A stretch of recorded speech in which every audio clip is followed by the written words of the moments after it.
let's do some check on learning. That's right, we're at 16.1. There's the bell. So go to lunch or come back or something. 16.1, check on learning. Let's see what they got for us.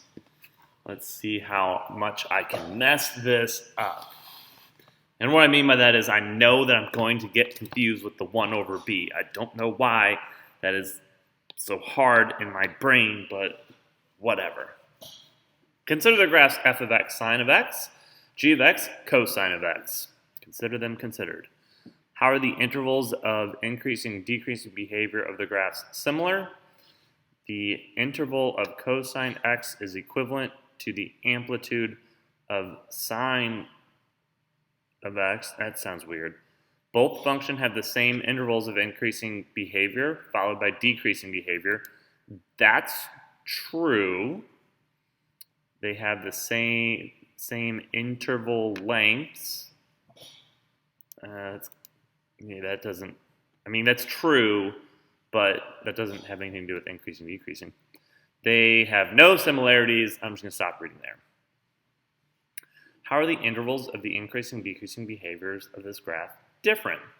They occur between x values that are off by, oh my gosh, now I gotta remember this. Let's see, do I have it pictured close by?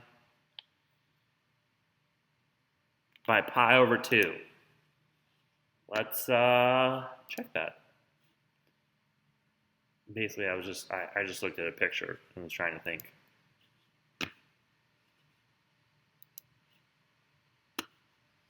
And the verdict says, so for part A, they have the same interval lengths. Okay, fine, that's true.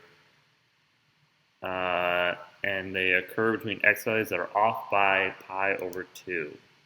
So, I got this one wrong.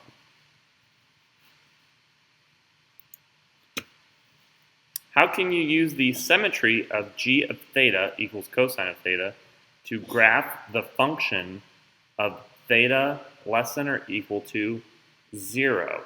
So that's for all negative values. Oh, the cosine is even.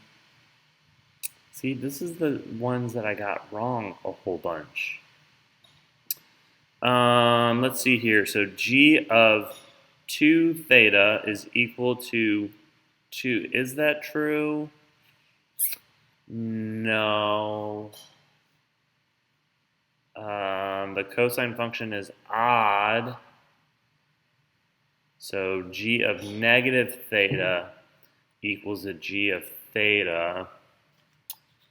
Let's see here. I have a graph here in front of me. Let's look at.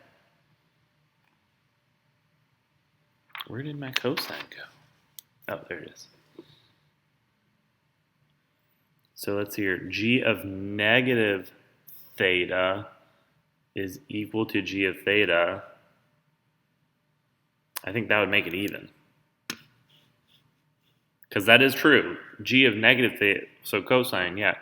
G of negative theta is equal to positive theta. But I believe that would make it even. The cosine function is even. Ha, see, I do remember a little bit about even and odd. I'm going to mess that one up, though. What type of transformation is related to amplitude of a sine or cosine function? Explain. So remember, amplitude is this part right there. So anything that says horizontal, and I'm just going to skip. A vertical stretch is related to the amplitude because the amplitude is a factor that is multiplied by the parent function, resulting in changes of the y values for the given x value. Sounds right? What number was that? 3? A vertical stretch is related to the amplitude because the amplitude is a factor that is multiplied by the parent function, resulting in changes. Yeah. There's hope for me yet. Oh, good. I think we actually have to do a little bit of math as opposed to just remembering stuff. The graph of the trigonometric function is shown. Zoom in. Write a cosine function to represent the graph. Enter the correct expression box to complete. Okay, so we know it's cosine, as they told us.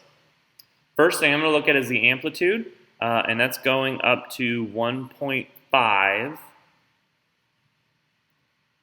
I'm just going to default to 1/2, see if that's what they want. So our period is, so we're starting at the top. When does it hit the top again? At 2. Not 2 pi, but 2. So our b is 2, so that means that we're going to have x over 2 right there. Right? I think.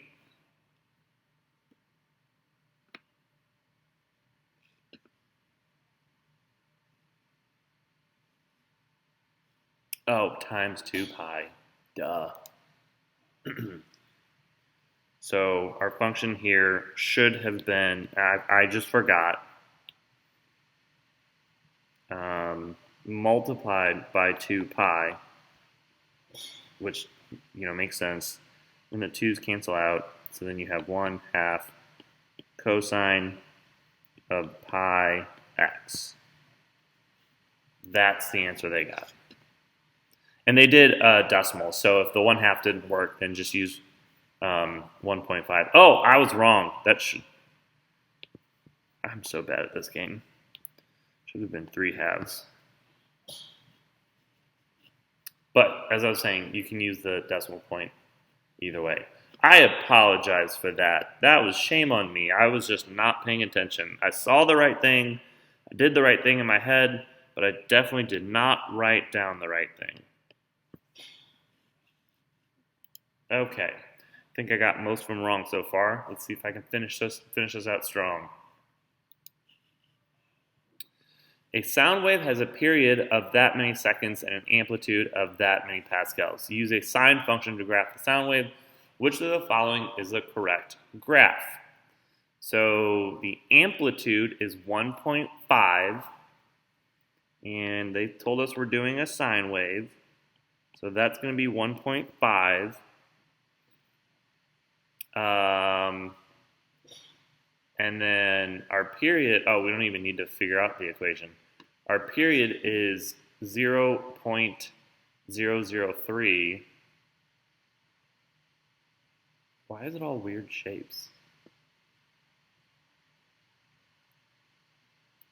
That's so weird.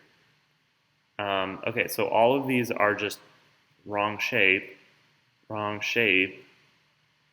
right shape. So we're going to go with that one. It's the only one that would work. What is the frequency of the sound wave? That one I remember. Frequency is equal to 1 over the period. So which is going to be equal to 1 over 0.003. I'm going to use my handy dandy calculator. Maybe.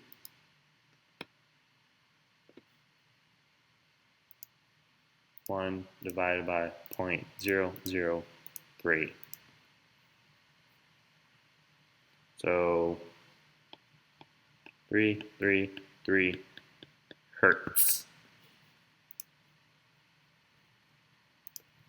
About 333 hertz. Let's check that. So we're on 5. So the correct answer is literally the only sine and or cosine function that kind of looks like there. And then, hey, look at that. I figured at least one of them out on the first try. So there you go. There's your check on learning for 16.1. Hopefully you enjoyed the video, and I will see you in class.